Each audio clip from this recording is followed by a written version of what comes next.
అమరావతి నిర్మాణ ఖర్చుపై ఎక్స్లో విజయసాయిరెడ్డి ఆసక్తికర వ్యాఖ్యలు చేశారు.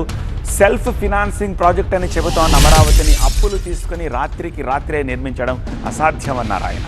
అమరావతిలో ముందుగా అసెంబ్లీ, సచివాలయం, హైకోర్టు, ప్రభుత్వ ఉద్యోగులకు ఇళ్లు కట్టించాలి అన్నారు. ప్రజలు, వ్యాపారాలతోటి కాలక్రమేణా అమరావతిని సహజంగా ఎదగనీయండి అని సూచించారు. రాజధాని నగరం అప్పులతో కాకుండా తన శక్తితో ఎదగాలన్నారు. ఫ్యాన్సీ డిజైన్లు, భారీ మౌలిక వసతులతో చేసే విచక్షణారహిత ఖర్చు అనేవి విజన్ కాదని, ఆర్థికపరమైన నిర్లక్ష్యమని చెప్పారు. అవసరం లేని ప్రతి రూపాయి ఖర్చు భవిష్యత్తులో భారమైపోతుందన్నారు. ఆదాయం రాని ప్రాజెక్టుల వల్ల ఆర్థిక భారం పడుతుందని విజయసాయి అన్నారు. పాలనకు కావాల్సింది పనితీరే కానీ ఆకర్షణీయమైన నిర్మాణాలు కాదన్నారు.